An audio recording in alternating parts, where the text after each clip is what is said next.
Assalamualaikum and Eid Mubarak. Welcome back to my channel Sabi's Tube. இன்னைக்கு நம்ம சேனல்ல என்ன வீடியோ பார்க்க போறோம் அப்படினா ஒரு Eid Celebration வீடியோ தான். இந்த வீடியோ பார்க்கிறதுக்கு முன்னாடி மறக்காம நம்ம சேனலை Subscribe பண்ணிக்கோங்க. கூடவே நோட்டிஃபிகேஷன் பெல்லையும் கிளிக் பண்ணிக்கோங்க. இந்த வீடியோல நான் ஈதுக்கு முன்னாடி என்னெல்லாம் ப்ரிப்பேர் பண்ணேன் and ஈதுக்கு அன்னைக்கு என்னெல்லாம் பண்ணோம் அப்படிங்கறத பார்க்க போறோம். சோ ஈதுக்கு முதல் நாள் அதாவது இஃப்தாருக்கு அப்புறம் என்ன பண்ணோம் அப்படினாக்கா ஸ்வீட் ரெசிபீஸ் எல்லாம் முதல் நாளே பண்ணி வச்சிடலாம் அப்படிங்கற ஐடியால தான். ஃபர்ஸ்ட் நான் வந்து குலாப் ஜாமுன் பண்ணலாம் அப்படிங்கற ஐடியால இருந்தேன். ஸோ குலாப் ஜாமுன் பண்ணுறதுக்கு நான் எனக்கு இன்ஸ்டன்ட் குலாப் ஜாமுன் தான் எடுத்திருக்கேன். வீட்டில் ஃப்ளோர் எதுவும் பண்ணல. ஸோ அதில் வந்து ½ பேக்கெட் வந்து நான் எடுத்துக்கிட்டேன். ஸோ மீதியை வந்துட்டு அதே மாதிரி கவர் பண்ணிவிட்டு ஒரு பேப்பர் கிளிப் போட்டு நம்ம கவர் பண்ணி வச்சிட்டோம் அப்படின்னா கண்டிப்பாக அது கெடாமல் ரொம்ப நாளைக்கு இருக்கும். அண்ட் இதுக்கு வந்து நான் ஒரு 100 ml ஆஃப் வாட்டர் எடுத்துருக்கிறேன். ஸோ இதில் இருக்கிற மெஷர்மெண்ட் எல்லாமே வந்து நமக்கு பேக் கவர் வந்து கொடுத்துருப்பாங்க. ஸோ இப்படி தான் பண்ணணும்னு அதை ஃபாலோ பண்ணாலே போதும், நமக்கு சூப்பராக வந்து குலாப் ஜாமுன் கிடச்சிரும். ஸோ அதுக்கு தான் நான் வந்து நல்லா மிக்ஸ் பண்ணிகிட்ருக்கேன் இப்போது. ஸோ நம்ம அது இன்ஸ்டன்ட்னால் நம்ம எதுவுமே சேர்க்க தேவையில்லை, ஜஸ்ட் ஒரு தண்ணி சேர்த்து மிக்ஸ் பண்ணால் போதும். இது நம்ம வீட்டில் பண்ணுறோம் அப்படின்னாக்கா மில்க் வந்து ஆட் பண்ணிக்கலாம். ஸோ நல்ல சாஃப்ட் டோவாக வந்து நம்ம செஞ்சு எடுத்துக்கணும். இதை வந்து நான் குட்டி குட்டி பால்ஸாக வந்து செஞ்சு எடுத்துக்க போகிறேன். ஸோ அதுக்கு வந்து நான் 2 பாம்லேயும் வந்து நல்லா கீ அப்ளை பண்ணிவிட்டு நல்ல சாஃப்ட் பாலாக எடுத்துக்கிறேன். கிராக் இல்லாமல் இருக்கணும் நம்ம பால்ஸில். சப்போஸ் கிராக் இருந்தது அப்படின்னாக்கா குலாப் ஜாமுன் போட்டு எடுக்கும் போது நமக்கு நிறைய வெடிப்புலாம் இருக்கும். ஸோ பார்க்கவும் நல்லா இருக்காது. நல்லா சாஃப்ட் அண்ட் ஸ்மூத் பால்ஸாக வேணும் அப்படின்னாக்கா கிராக் இல்லாமல் இருக்கணும். ஸோ அதுதான் மெயின். ஸோ இதே மாதிரி நல்லா சாஃப்டாக இருக்கணும் அண்ட் கிராக் இல்லாமல் ஸ்மூத்தாக இருக்கணும். ஸோ நான் இதே மாதிரி எல்லாத்தையும் செஞ்சு எடுத்துக்கிட்டேன். இப்போ ஆயிலை வந்து மீடியம் ஃப்ளேமில், ரொம்ப மீடியம் ஃப்ளேமில் இருக்கணும். ஜஸ்ட் லைட்டாக சூடு வந்தால் போதும். அப்போதைக்கு ஒவ்வொரு பால்ஸாக நீங்கள் போட்டு எடுத்துட வேண்டியதான். நான் வந்து ரொம்ப ஸ்வீட் பண்ணல குலாப் ஜாமுன். ஏன்னாக்கா லைக் இப்போ லாக்டவுன் பீரியடில் இருக்கிற ஈதுங்கிறதுனால யாருக்குமே நம்ம எதுவுமே ஷேர் பண்ண முடியாது.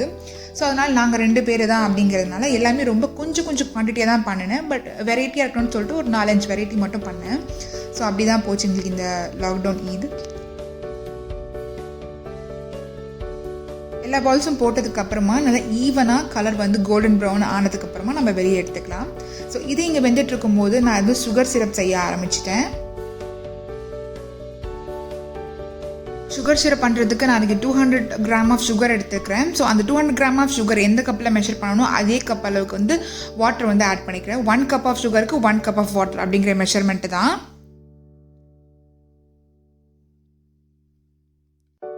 இதில் வந்து 3 பீஸ் வந்து ஏலக்காய் ஆட் பண்ணிக்கிட்டேன். நம்ம அதில் ஜாமுனில் ஆட் பண்ணும் போது நம்ம வந்து அந்த ஏலக்காய் வந்து எடுத்துடலாம். ஸோ இங்கேயும் வந்து குலாப் ஜாமுன் ரெடி ஆகிடுச்சு. நான் அதை எடுத்து வேறு ஒரு பவுலில் ட்ரான்ஸ்ஃபர் பண்ணிக்கிட்டேன். சுகர் சிரப்பும் நல்லா கொதிச்சு ரொம்ப கெட்டியாக இல்லாமல் ஜஸ்ட் ஒரு கம்பி பதம் அளவுக்கு வந்தாலே போதும். ஸோ அந்த கன்சிஸ்டன்சி வந்ததுக்கப்புறம் நான் அதுவும் ஆஃப் பண்ணிட்டேன். இப்போ சிரப்பு அதில் ஆட் பண்ணிவிட்டு நல்லா ஆற விட்டதுக்கப்புறமா நம்ம வந்து ஒரு லிட்டு போட்டு மூடிட்டு ஃப்ரிட்ஜில் வச்சிடலாம். ஸோ செட் ஆகிடும். ஆறாமல் நம்ம ஃப்ரிட்ஜில் வைக்கக்கூடாது. அண்ட் தென் ரொம்ப ரம்ஜானுக்கு நமக்கு ரொம்ப ஸ்பெஷலான ஒரு ஈத் ஸ்வீட் அப்படின்னாக்கா வட்டலப்பம். ஸோ அது எல்லாருக்குமே தெரியும். ஸோ அதுதான் நான் பண்ண போகிறேன் இப்போது. ஸோ அதுக்கு வந்து ஒரு 50 இல்லை 100 கிராம் ஆஃப் கேஷ்யூ எடுத்துருக்கிறேன். அதுக்கு டபுள் குவான்டிட்டி வந்து பாதாம் எடுத்துக்கோங்க. இது வந்து தண்ணியில் போட்டு தோலை உரித்து எடுத்துருக்கேன். அண்ட் இதை வந்து நான் ஒரு பேஸ்ட்டாக அரைச்சி எடுத்துக்க போகிறேன். அதில் வந்து நான் 5 எக்ஸ் வந்து ஆட் பண்ணிக்க போகிறேன். இந்த வட்டலப்பங்கிற ஸ்வீட்டோட ரெசிபி வந்து ஆல்ரெடி நான் சேனலில் அப்லோட் பண்ணியிருக்கிறேன். ஸோ அந்த லிங்க் வேணால் டிஸ்கிரிப்ஷனில் கொடுக்குறேன், செக் பண்ணிக்கோங்க. அண்ட் இந்த ரெசிபி வந்து ஜஸ்ட் ஒரு மிக்ஸி ஜார்லேயே எல்லாம் பிளெண்ட் பண்ணி முடிச்சிடலாம். ரொம்பவே குவிக்காக பண்ணிடலாம். ப்ராசஸிங் டைம் தான் கொஞ்சம் ரொம்ப ஈஸியாக இருக்கும். பட் குக்கிங் டைம் வந்து கொஞ்சம் அதிகமாக இருக்கும், அவ்வளோதான். இதில் வந்து நான் 150 கிராம் ஆஃப் சுகர் ஆட் பண்ணிக்க போகிறேன். யூஸ்வலாக இதுக்கு 200 to 250 gram of sugar add பண்ணணும். நான் இன்றைக்கி 150 கிராம் ஆஃப் சுகர் தான் ஆட் பண்ணியிருக்கேன். ஏன்னா நான் அதில் கண்டென்ஸ் மில்க் அடுத்து ஆட் பண்ண போகிறேன், அதனால தான். அண்ட் 3 பீஸ் ஏலக்காய் ஆட் பண்ணிக்கிட்டேன். ஸோ இது எல்லாத்தையும் அரைச்சி நல்லா பிளெண்ட் பண்ணிக்கலாம். இதை பிளெண்ட் பண்ணதுக்கப்புறமா நான் மில்க் ஆட் பண்ணிக்க போகிறேன். ஸோ நான் மாதிரி நான் இன்றைக்கி வந்து 200 ml மில்க் வந்து வெறும் மில்க் ஆட் பண்ணிக்கிட்டேன். மீதி வந்து 200 ml பார்த்தீங்கன்னா கண்டென்ஸ்டு மில்க் வந்து நான் ஆட் பண்ணிக்கிட்டேன். அதனால தான் நான் சுகர் வந்து ஆல்ரெடி கம்மியாக போட்டிருக்கேன். இந்த கண்டென்ஸ்டு மில்க்குங்கிறது டோட்டலி ஆப்ஷனல் தான். ஸோ இதெல்லாம் நீங்கள் பாலே வந்து டபுள் மடங்காக நீங்கள் வந்து ஆட் பண்ணிக்கலாம். அண்ட் சுகரை கொஞ்சம் இன்க்ரீஸ் பண்ணிக்கணும். ஸோ இப்போ இது எல்லாத்தையும் பிளெண்ட் பண்ணி எடுத்துக்கலாம். பிளெண்ட் பண்ண இந்த மிக்ஸ்சரை வந்து நம்ம இப்போ பேனில் ட்ரான்ஸ்ஃபர் பண்ணிடலாம். ஸோ அதுக்கு முன்னாடி அந்த பேனில் வந்து கொஞ்சம் கீ வந்து அப்ளை பண்ணி ஃபுல்லாக நான் அதை ஸ்ப்ரெட் பண்ணிக்கிறேன். ஸோ அப்படி க்ரீஸ் பண்ணோம் அப்படின்னாக்கா நமக்கு வட்டலப்பம் எடுக்கும் போது ரொம்ப ஈஸியாக ஸ்மூத்தாக வரும். அதுக்கு தான். அண்ட் அந்த மிக்ஸ்டரை வந்து ஒரு வடிகட்டு வச்சு ஃபுல்லாக நான் வடிகட்டி எடுத்துக்கிறேன். ஏதாச்சும் ஒரு சின்னதாக ஒரு ஏலக்காய் தூள் ஏதாவது இருந்தாலும் நம்ம வடிகட்டி எடுத்துட்டா நமக்கு சாப்பிடும் போது ஈஸியாக இருக்கும், எதுவும் வாயில் படாது. இதுக்கப்புறம் அந்த பேனை வந்து ஒரு அலுமினியம் ஃபாயிலை போட்டு இந்த கவர் பண்ணிவிட்டு ஒரு டைட் லிட் வச்சு நான் க்ளோஸ் பண்ணிக்க போகிறேன். இது டீட்டெயில் ரெசிபி வந்து நான் லிங்க் கொடுக்குறேன் டிஸ்கிரிப்ஷனில். ஸோ இதை நான் வந்து ரைஸ் குக்கரில் வந்து 40 மினிட்ஸ் வேக வச்சு எடுத்துக்க போகிறேன். ப்ரெஷர் குக்கர்னால் நீங்கள் 6 to 8 விசில் வச்சுக்கலாம்.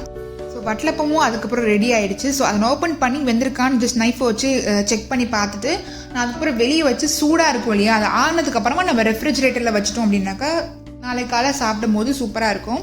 ஸோ அந்த ரெண்டு ஸ்வீட் வேலையும் முடிச்சுட்டு நான் அடுத்து நிறைய வேலை பார்க்கலான்னு நினச்சேன். பட் வந்து என்னால் கிச்சனில் ஸ்பெண்ட் பண்ணவே முடியல. ஃபைசன் ரொம்ப வால் பண்ணிகிட்டே இருந்தார்.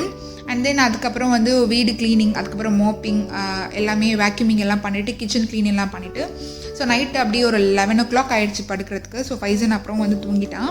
ஸோ நெக்ஸ்ட் டே மார்னிங் வந்து 5 o'clock அலாரம் வச்சு எந்திரிச்சாச்சு. எந்திரிச்சோன்னே டேரெக்டாக கிச்சனுக்கு வந்து ஃபஸ்ட்டு நான் வந்து வடைக்காக உளுந்து வந்து ஊற வச்சிட்டேன். ஸோ நான் அதை கேப்சர் பண்ணல. அண்ட் தென் மெயின் வந்து பரோட்டா பண்ணுறதுக்கு, பரோட்டா இல்லாமல் எப்படி ஈத் செலிப்ரேஷன், ஸோ அதனால் பரோட்டா பண்ணுறதுக்கு வந்து நான் மாவை ஃபஸ்ட்டு பிசைஞ்சு நீட் பண்ணி வச்சிடலாம் அப்படின்னு சொல்லிட்டு மாவு வந்து எடுத்து பசைய ஆரம்பிச்சிட்டேன். ஸோ மெயினான வேலை வந்து இந்த மாதிரி ஊற வைக்கிறது, இந்த மாதிரி மாவு வந்து இது பண்ணுறது, அதுதான் ஃபஸ்ட்டு. ஸோ அதனால் ஃபஸ்ட்டு நான் எடுத்து அது பண்ண ஆரம்பிச்சிட்டேன். ஸோ எதுவுமே நான் ரொம்ப குவான்டிட்டி பண்ணல, எல்லாமே கொஞ்சம் கொஞ்சம் தான் பண்ணுறேன். ஸோ நல்லா மாவெல்லாம் பனைஞ்சி வச்சதுக்கப்புறம் அது மேலே கொஞ்சம் ஆயில் போட்டுட்டு ஒரு ஒயிட் கிளாத் வச்சுட்டு நான் அதை ஃபுல்லாக மேலே கவர் பண்ணி அதை ரெஸ்ட் பண்ணிட்டேன். ஸோ இதை கவர் பண்ணி வச்சதுக்கப்புறமா வெஜிடபிள்ஸ் கட் பண்ணுறது. So onion, tomato, chilli, coriander, mint leaves, இதுதான் மெயினாக இப்போ நான் யூஸ் பண்ண போகிறேன். ஸோ ஆனியனை ஸ்லைஸ் பண்ணது வந்து மட்டன் கறிக்காக, அண்ட் ஆனியனை சாப் பண்ணது வந்து பரோட்டா கொத்து பரோட்டா அண்ட் வடைக்காக. அண்ட் தென் டொமேட்டோலாம் கட் பண்ணி எடுத்துக்கிட்டேன். ஸோ இப்போது மெயினாக அடுத்து பண்ண போகிறது வந்து மட்டன் கறி தான் பண்ண போகிறேன். ஸோ மட்டன் நான் வெளியே எடுத்து வச்சுட்டு எந்திரிச்ச உடனே அதை அவனில் வந்து டீஃப்ராஸ்ட் பண்ணி எடுத்துக்கிட்டேன். ஸோ ரொம்ப ஈஸியாக முடிஞ்சிச்சு எனக்கு வேலை. ஸோ ஆனியன் போட்டதுக்கப்புறம் அதனால் வதங்கினதுக்கப்புறமா சால்ட் அண்ட் இஞ்சி garlic பேஸ்ட், டொமேட்டோ எல்லாம் ஆட் பண்ணிவிட்டு நம்ம எப்போதும் பண்ணுற மாதிரி பண்ணுறது தான். இந்த மட்டன் கறி ரெசிபி கூட டீட்டெயிலான எதுவுமே நான் இதில் ஷேர் பண்ணவே இல்லை. உங்களுக்கு ரெசிபி வேணும்னாக்கா டிஸ்கிரிப்ஷனில் லிங்க் கொடுக்குறேன், செக் பண்ணிக்கோங்க. டீட்டெயில்டாக ரெசிபி இருக்கும் அதில். ஸோ இது எல்லாமே நான் மார்னிங்லேயே எழுந்திரிச்சு இது குக் பண்ணிக்கிட்டு வீடியோ ஷூட் பண்ணுறது கொஞ்சம் கஷ்டமாக தான் இருந்தது. பட் அதனால என்னால் ஃபுல்லாக கேப்சர் பண்ணாமல் கொஞ்சம் கிளிம்ஸாக நான் வந்து வீடியோ எடுத்து நான் வந்து உங்களுக்கு நான் அப்லோட் பண்ணியிருக்கேன். எனக்கு இதில் நான் வந்து மட்டன் வந்து 1 kg எடுத்தேன். ஸோ அந்த மட்டனையும் நான் அதில் ஆட் பண்ணிக்கிட்டேன்.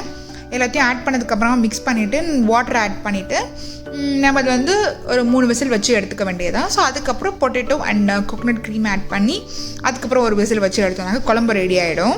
ஸோ அது பாட்டு குழம்பு ரெடி ஆகிட்டோன்னு சொல்லிட்டு நான் அதை செட் பண்ணிட்டேன் விசில் வச்சு.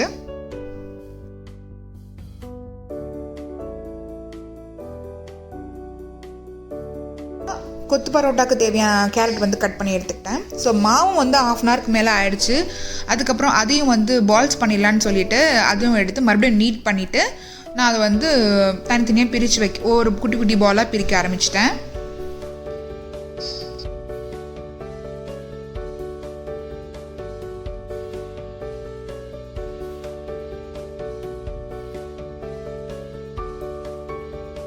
ஸோ நான் இது ரெடி பண்ணதுக்கப்புறமா இது மேலே ஆயில் போட்டு அதை மூடி வச்சுட்டேன். கிச்சன் கவுண்டர் டாப் வந்துட்டு நான் க்ளீன் பண்ணி எடுத்துக்கிட்டேன். பரோட்டா செய்கிறதுக்கு வந்து எப்போதுமே பரோட்டா செய்கிறதுக்கு வந்து கவுண்டர் டாப் தான் வந்து பெஸ்ட் பிளேஸு அது செய்கிறதுக்கு. ஸோ அதை ஃபுல்லாக வந்து ஒரு soap wash and water wash and normal try பண்ணிவிட்டு நான் அதை வந்து க்ளீன் பண்ணதுக்கப்புறம் நான் அந்த பரோட்டா செய்ய ஆரம்பிச்சிட்டேன். ஸோ நான் அதையும் வந்து வீடியோ ஃபுல்லாக கேப்சர் பண்ணல. ஜஸ்ட் இந்த ஒரு டோ மட்டும் ரொம்ப சூப்பராக வந்தது வீசினது, அதனால் இதை மட்டும் நான் கேப்சர் பண்ணி எடுத்துருக்கிறேன். ரொம்பவே சாஃப்ட் அண்ட் ப்ளஃபியாக இருந்தது அது பார்க்குறதுக்கே. நிறைய ஏர் ஃபார்ம் ஆகிருந்தது உள்ளே. ஸோ மொத்தம் அன்றைக்கி 6 பரோட்டா வந்து இது பண்ணேன். ஸோ அதில் வந்து 2 எடுத்து கொத்து பரோட்டா பண்ணிவிட்டு மீதி 4 வந்து பரோட்டாவாக வச்சுருந்தேன் நான். அண்ட் இங்கே வந்து எனக்கு மட்டன் குழம்பு வந்து மட்டன் வந்து ரெடி ஆகிடுச்சு. ஸோ இதுக்கப்புறம் வந்து கோகனட் க்ரீம் அண்ட் பொட்டேட்டோ வந்து ஆட் பண்ணணும். பொட்டேட்டோ வந்து மெயினாக வந்து ஃபைஸுக்காக தான் ஆட் பண்ண போகிறேன். ஸோ கோகனட் க்ரீம் வந்து நான் 5 to 6 ஸ்பூன்ஸ் வந்து நான் அதில் ஆட் பண்ணிக்கிட்டேன்.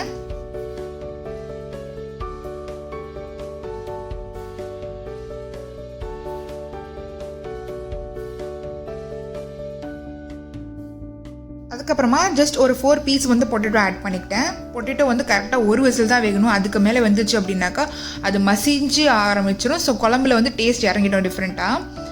ஸோ அதுக்கு மேலே வந்து மின்ட் அண்ட் கொரியாண்டர் லீவ்ஸ் வந்து ஒரு கைப்பிடி அளவுக்கு வந்து ஆட் பண்ணிவிட்டு நான் அதுக்கப்புறம் கரெக்டாக ஒரு விசில் வச்சு வேக வச்சு எடுத்துக்கிட்டேன்.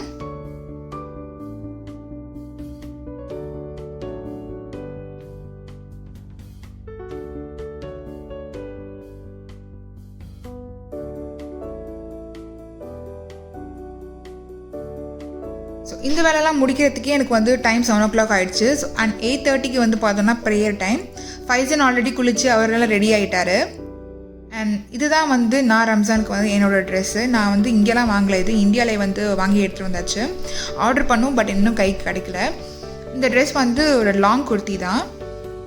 அதுக்கப்புறமா பரோட்டா வந்து போட்டு எடுக்க ஆரம்பிச்சிட்டேன். அண்ட் இட்லியும் வந்து ஃபைசனுக்காக இட்லி பண்ணுவோம் இல்லையா, ஸோ அதுவும் வந்து ரெடி பண்ணிட்டேன். இட்லி ரெடி ஆனதுக்கப்புறம் வடைக்கு வந்து மாவு அரைச்சி வச்சுருந்தேன் இல்லையா உளுந்து, ஸோ அதையும் வந்து ஆனியன், சில்லி, பெப்பர்கார்ன்ஸ், அப்புறம் இஞ்சி, உப்பு, பெருங்காயத்தூள், அப்புறம் கருவேப்பிலை இதெல்லாம் ஆட் பண்ணிவிட்டு வடை பண்ணலான்னு சொல்லிட்டு அதை மிக்ஸில் ஆட் பண்ணி வச்சுட்டேன். எல்லாமே ரொம்ப ரொம்ப கம்மி குவான்டிட்டி தான் பண்ணேன், பிகாஸ் நாங்கள் 2 பேர் மட்டுங்கிறதுனால. அண்ட் வடைக்கு ஆயில் வந்து ஹீட் பண்ணிவிட்டு நான் அதை இன்னொரு ஸ்டவ்வில் வந்து கொத்து பரோட்டா பண்ணலான்னு சொல்லிட்டு கொஞ்சம் ஆயில் ஆட் பண்ணிவிட்டு ஃபைனாக சாப் பண்ணியிருக்க குட்டி குட்டி ஆனியன்ஸ் வந்து நான் அதில் ஆட் பண்ணிக்கிட்டேன். அண்ட் இந்த கொத்து பரோட்டா ரெசிபி டீட்டெயிலாக நான் வந்து இதில் போடல, ரொம்ப ஷார்ட்டாக தான் போட்டிருக்கேன். அண்ட் இஞ்சி கார்லிக் பேஸ்ட் ஆட் பண்ணிக்கோங்க. அண்ட் அது வதங்கினதுக்கப்புறமா நான் வந்து கேரட் அண்ட் சில்லி எடுத்துருக்கிறேன், நான் அதையும் ஆட் பண்ணிக்கிறேன். நல்லா கேரட் வந்து வேகணும், வெங்காயமும் நல்லா வேகணும். அதுக்காக கொஞ்சம் நேரம் அதை ரெஸ்ட் பண்ணிவிடுங்க, அப்படியே கொஞ்சம் வேகட்டும். வெந்ததுக்கப்புறமா நம்ம மசாலாஸ் எல்லாம் ஆட் பண்ணிடலாம். நான் இந்த ரெசிபியை வந்து கண்டிப்பாக ஃப்யூச்சர் வீடியோ வந்து அப்லோட் பண்ணுறேன்.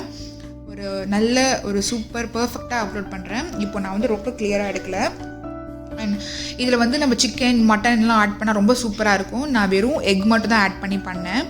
அண்ட் இதில் வந்து மிளகாய்த்தூள், மஞ்சள் தூள் அண்ட் கொத்தமல்லி தூள் 3மே ஆட் பண்ணிட்டு நல்லா மிக்ஸ் பண்ணிக்கோங்க. கொஞ்சம் மசாலா வேகணும் அண்ட் காய்கறிகளும் வேகணும் அப்படிங்கிறதுக்காக. அண்ட் தக்காளி வந்து நான் ஆட் பண்ணல. தக்காளி ஆட் பண்ணால் ரொம்ப சொதன்னு ஆகிடும். அதனால் ஒரு டொமேட்டோ கெச்சப் மட்டும் ஒரு ஸ்பூன் மாதிரி ஆட் பண்ணியிருக்கேன், அந்த ஸ்வீட்னஸ் கொடுக்கும் அப்படிங்கிறதுக்காக. எல்லாத்தையும் கொஞ்சம் வேகட்டும், மூடி வச்சிடலாம். அண்ட் எல்லாம் வெந்ததுக்கப்புறமா கொத்து பரோட்டா நான் குட்டி குட்டியாக கொத்தி வச்சுருக்கேன் இல்லையா, ஸோ நான் அதையும் வந்து ஆட் பண்ணி நல்லா மிக்ஸ் பண்ணி விட்டுக்கிட்டேன். அதை மிக்ஸ் பண்ணதுக்கப்புறமா ஜஸ்ட் ஒரு ஹேண்ட்ஃபுல் ஆஃப் கொரியாண்டர் லீவ்ஸ் அதில் ஆட் பண்ணிவிட்டு லெமன் ஜூஸ் வந்து கண்டிப்பாக ஆட் பண்ணணும். அது ஒரு ஸ்பூன் இல்லை ஒரு மூடி லெமன் மாதிரி ஆட் பண்ணிவிட்டு மிக்ஸ் பண்ணிவிட்டு அடுப்பை ஆஃப் பண்ணி வச்சிட வேண்டியதான். நான் இதில் வந்து எக்கு வந்து ஆல்ரெடி முன்னாடி ஆட் பண்ண மறந்துட்டேன். ஸோ தனியாக அது எக்கு வந்து ஸ்க்ராம்பிள் பண்ணி நான் அந்த பரோட்டா மிக்ஸோடு ஆட் பண்ணிக்கிட்டேன். ஸோ நான் இன்றைக்கி பண்ண ரெசிபிலாம் இதுதான். பரோட்டா, வட்டலப்பம், வடை வந்து ரொம்ப பர்ஃபெக்ட் ஷேப்பில் வராது, அதனால் வீடியோ நான் ஷூட் பண்ணல. ஆனால் டேஸ்ட் கரெக்டாக பர்ஃபெக்டாக இருக்கும். அண்ட் கொத்து பரோட்டா,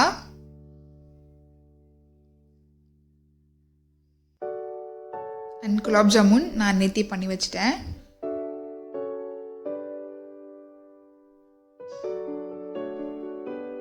அண்ட் மட்டன் குழம்பு, ஸோ அதுவும் நல்லா ரெடி ஆகி நல்லா யம்மியாக இருந்தது பார்க்கவே.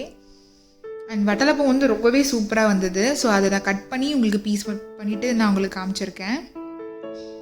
அவ்வளோதான். இந்த லாக்டவுன் ஈட் எங்களுக்கு இப்படி தான் போச்சு. Prayer, breakfast and family and friends கூட வீடியோ கால்ஸ் அண்ட் விஷஸ் ஆனால் இப்படி தான் போச்சு. அண்ட் தென் ஃபைசன் வந்து ரொம்ப ஜாலியாக என்ஜாய் பண்ணி விளாண்டுட்டு இருந்தார்.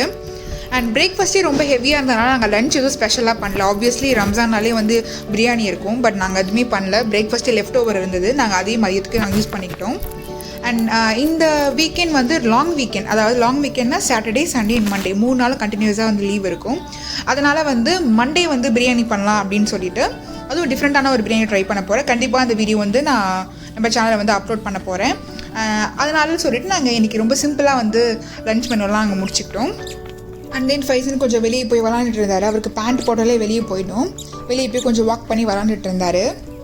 அவ்வளோதான். இந்த ஈத் vlog வந்து இதோட முடியுது. இந்த வீடியோ உங்களுக்கு பிடிச்சிருந்தா லைக் பண்ணுங்கள், ஷேர் பண்ணுங்கள், சபீஸ் டியூப் சேனலை சப்ஸ்கிரைப் பண்ணுங்கள்.